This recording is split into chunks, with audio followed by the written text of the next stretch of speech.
What happened to the weird outcast at your school, who everyone made fun of?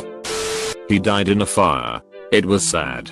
I wasn't friends with him, because our schedules didn't sync up. But my best friend had some classes with him, and they were buddies. The outcast didn't do anything weird, he just had really long hair, thick glasses, read Harry Potter all the time, and was super poor. His parents had some family staying in the backyard in a camper.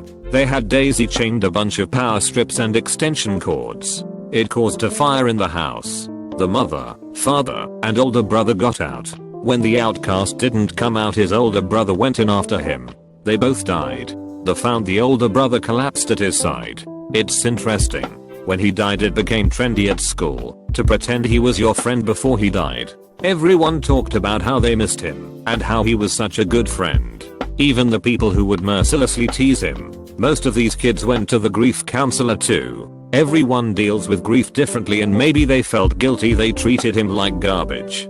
But they still continued to ceaselessly make fun of my friend who was his buddy, so I don't think they really actually have a shit. He became a vegetarian bodybuilder and then joined the military. He's a real nice guy who somehow managed to avoid accumulating pent-up anger after years of being made fun of. People treat him with a lot of respect now. A kid I knew in middle school was weird. Really into bats, wolves, etc. He seemed nice, and we all egged him on to the wolf man. Then he would growl and snarl and make weird faces. He also barely talked, and when he did, it was murmurs. He was sorta the weird kid, but nobody was ever mean to him or made fun of him. We sorta just accepted and embraced it as a class. A few years later, after going to different high schools, I heard he got expelled for biting a kid. I can only imagine how that went down. For starters, threatened to kill all 5 black people in my school, then said he would come back and kill all who picked on him. Thankfully, me and a few friends tried to be friends with him. We knew he was a loner. He ended up in jail for raping an 8-year-old. He doused himself in gasoline and lit himself on fire when the popular girl he asked to prom declined. He survived, barely. It's been about 15 years and he now is unemployed and lives with an emotionally abusive woman twice his size who cheats on him constantly. His life hasn't gone so well. I made friends with her in school because I knew it sucked to be alone and different. I was exposed to mentally handicapped people since my mom worked at a care facility and cared for them. 12 years after we kind of stopped talking and led our own lives, she tells me she got married and thinks without the friendship we had, she wouldn't have the confidence to do a lot of things she's done and doing now. I don't talk to her anymore, but she's happily married, holding a steady job, and had a kid last time we talked. The kid got expelled and went to prison on 6 counts of arson 2 weeks before graduation. He lit 6 portable toilets on fire and is still in to this day. I started working customer service thinking it'd help me build up my social skills. Fast forward 10 years, I still work in the service industry, have great social skills, but also hate everybody, am broke, and want to die. I've spent the last 8 years in therapy. I'm still living at home. I don't really leave my house except for the occasional late night movie. I'm too much of a nervous wreck to hold down much of a job, and now pretty much all of my contact with the outside world is done through Facebook and Reddit. Despite being 30 plus years old, she has somehow managed to Facebook friend almost every single person we went to school with going back to kindergarten. Kinda odd. Not only that she would add them all, but that they would accept her friend request. In middle school, the school nerd was this kid. Let's call him Jane Luck.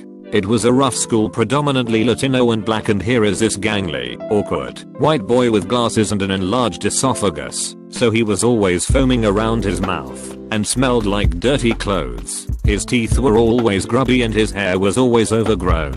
He routinely just acted weird and didn't have any friends. Fast forward post high school graduation.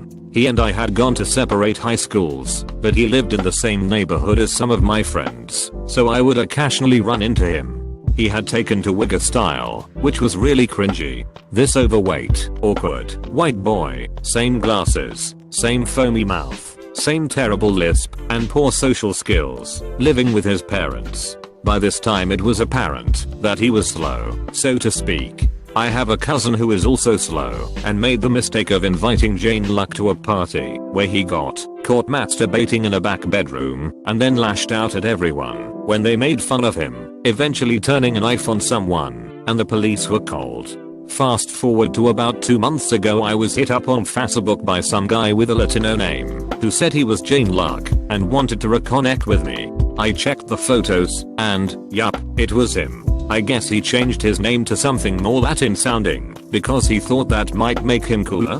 Who knows, but he's not at all Latino. Anyways, I asked him what he was doing in life, and he said he's in prison, but he can still talk on the phone, and asked for my phone number. I declined, but asked why he's in prison. He didn't answer, but in his FB pictures there's a series of pictures where he clearly had the shit beat out of him. So my guess is that he got in a fight that ended badly for someone, and he's going away for a while now.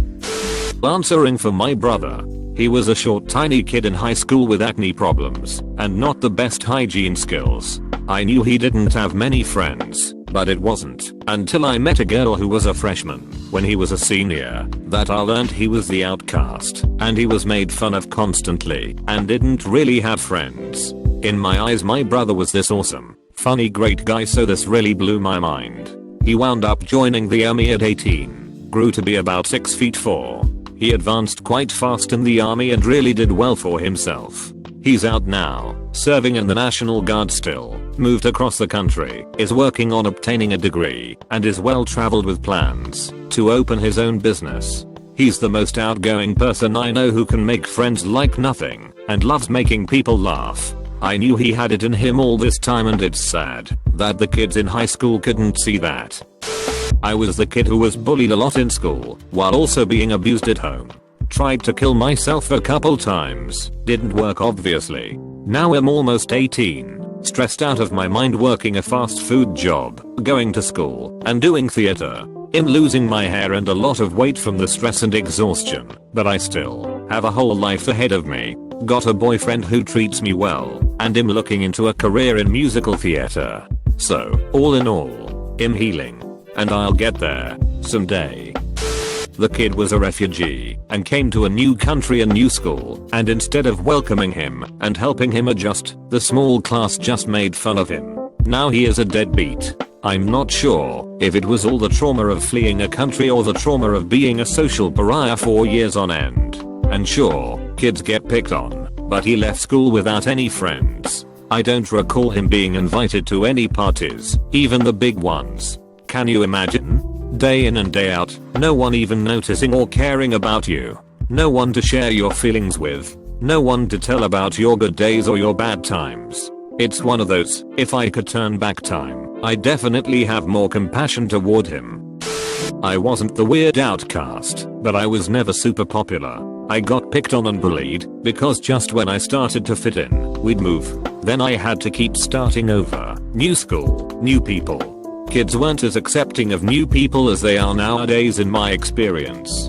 Anyway, I ended up dropping out and went to Job Corps. Got my good enough diploma and have been through various jobs over the years. Dealt with massive anxiety and depression. Through a series of very fortunate events, I now work at my youngest son's elementary school. I have various things I do there, from lunch cashier to reading tutor to 8 students. I volunteer in several classrooms helping the teachers with whatever they need. I assist in running a food pantry once a week out of the cafeteria, and I just started an after-school Lego program with a small group of kids that focuses on building relationships with each other and teamwork while utilizing Lego. I'm working on going to school to get some certifications I need to become a preschool assistant next year, and then I think I'm going to go for some degrees to someday have my own class. I feel better than I ever have in my life. I'm making a difference in people's lives. That probably saved my life. Reading this thread kind of made me sad that so many stories end badly or, well, ended at all. I just turned 40 and it took half my life, but I'm finally beginning to live. I read something a while back that really gave me inspiration to keep doing what I'm doing. Be the person that you needed when you were younger. I started doing all of this because I wanted my son to have a better experience than I had. Now I'm doing it because all the kids deserve to have that chance. I was the weird kid There were stranger and more mentally off people than me. But I had no friends and was bullied quite a bit. Girls would date me as a joke with their friends to see who could break up with me in the worst way possible. But I graduated early, saved up money, moved a state over, met my wife, and got married 3 months later. All of this happened within the year I graduated. I'm moving to Europe soon to be with my wife. I'm going to free college in Europe, married to a very beautiful amazing Euro babe, study law. I'd say that pain and suffering I was put through finally ended and helped me become a better person. Reminds me of Tyrone. None of his classmates liked him because of his stupidity, especially his teacher, who was always yelling at him, "You're driving me insane, Tyrone." One day Tyrone's mom came to school to check on how he was doing. The teacher told his mom honestly that her son was simply a disaster, getting very low marks, and never had she seen such a dumb boy in her entire teaching career. The mom was shocked at the feedback and withdrew her son from school and moved out of Detroit, relocating to Cleveland.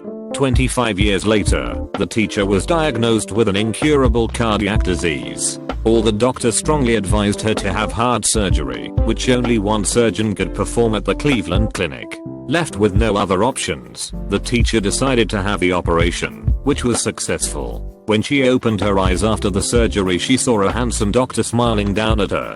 She wanted to thank him, but could not talk. Her face started to turn blue. She raised her hand, trying to tell him something, but eventually died. The doctor was shocked and was trying to work out what went wrong. When he turned around, he saw our friend Tyrone working as a janitor in the clinic, who had unplugged the oxygen equipment in order to connect his floor buffer. I was that guy. I wore a black trench coat, combat boots, and all black clothing freshman year in high school, 1990, and was teased by both the jocks and the slackers. My first period math teacher would heap insults onto me and accused me of cheating. I dreaded school and never wanted to go. Never really had any friends in school, and I was too awkward to try and make any. I attempted to kill myself a few times, but was a failure at that. Finally got the help I needed and transferred to an independent study school. Now I'm married, have a kid, and have a great life. I don't dwell on the past much, but I do in rare moments wonder what others thought of me. Died in a head-on crash with a semi along with his mom while driving from Washington to Oregon for a Christian youth group camp. He was always a bit off. Very into WWE when we were young. Talked with a bit of a lisp. Didn't have great social skills. Many, myself included, bullied him and treated him like shit. He was always nice to everyone despite all the shit he took. In fact, I don't know anyone who was nicer than he was at that age. When he died, everyone pretended they were buddies and nice to him and everything. I couldn't bring myself to even go to the funeral. I didn't feel like I deserved to pretend like I was important to him or whatever. It felt disrespectful. I try to pay my respect to him by remembering to treat people kindly. There were several kids like that in my year at school. One of them is doing a Prince's Trust course on engineering, still lives with his father, and has a girlfriend who is obsessed with World of Warcraft. Another one of them works in Primark. As for the other two, I've literally no idea